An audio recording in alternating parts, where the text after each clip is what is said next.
Do you have dissenters? Like, how much pushback do you have about these ideas? Oh, Do people think you're full of shit? Oh, all kinds of people think I'm full of shit. I am very sector and goal agnostic in my work, which means I don't really care what your investment strategy is. If it doesn't play against demography and geography in a comprehensive way, at best you're hoping that everyone just kind of sways in your general direction. And so there's no shortage of people in a room when I'm speaking who get really upset because they have an investment thesis, or maybe they've bet their company on something that I just see as a non-issue. So, obviously the folks in the crypto world have never liked me.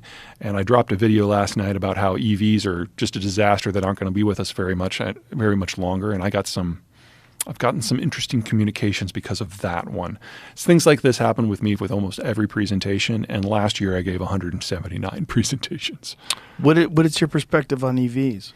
They're not nearly as good on carbon as people think. Most of the data that exists doesn't take into the fact that most of this stuff is processed in China, where it's all coal-driven, and it doesn't take into does not take into account the fact that most grids that they run on are also majority fossil fuels, and that extends the break-even time for carbon from 1 year to either 5 or 10, based on what model you're talking on. Cybertruck's far worse than EVs.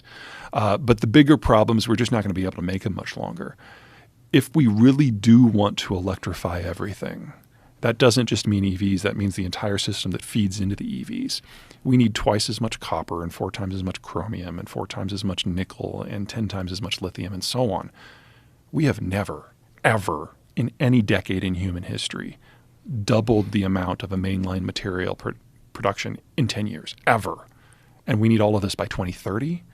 No, it's just not technically possible.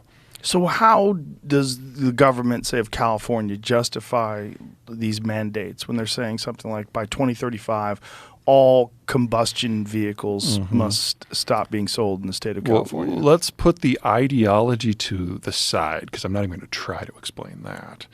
I will give a little bit of defense for California, though, because I do consider myself a green. I just think of myself as a green who can do math, so I don't get invited to any of the parties. California's state legislature gives a lot of authority to their state bureaucracy. So the bureaucracy will set the goalposts. No ICEs by 2035. Knowing that the technology doesn't exist, knowing that the supply chains don't exist, but they will set the goalposts. If we get closer to that date, say 2027, and it's apparent that the technology is not proceeding at a pace that will allow that target to be reached, they have the authority already to move the goalposts.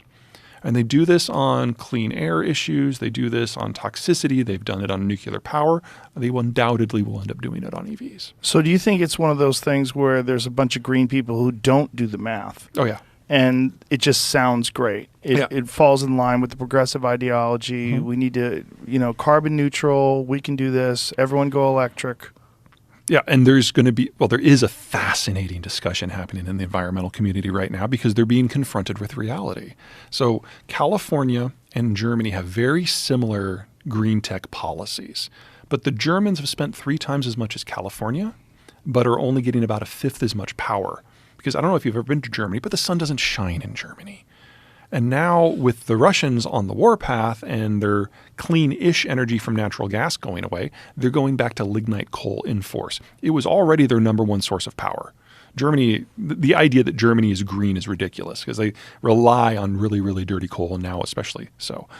But there's now a conversation going on between the German environmentalists and the Californian environmentalists about why California, in relative terms, is doing so well at this while Germany is not. And the answer is simple geography. But that's never been part of the conversation in the environmental community before.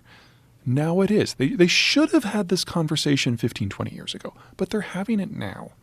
And as soon as they come to the conclusion, unwillingly, but they'll get there, that we have to choose where we put our copper and our lithium and our nickel, EVs are not going to make the cut at all. Where will the copper and the nickel and where will all that go?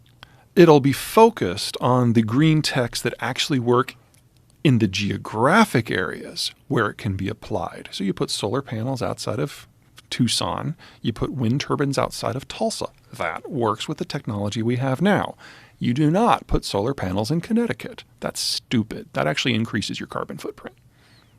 Because there's no sun. There's not enough sun to generate enough electricity to pay down the carbon debt that it took to build the stuff in the first place.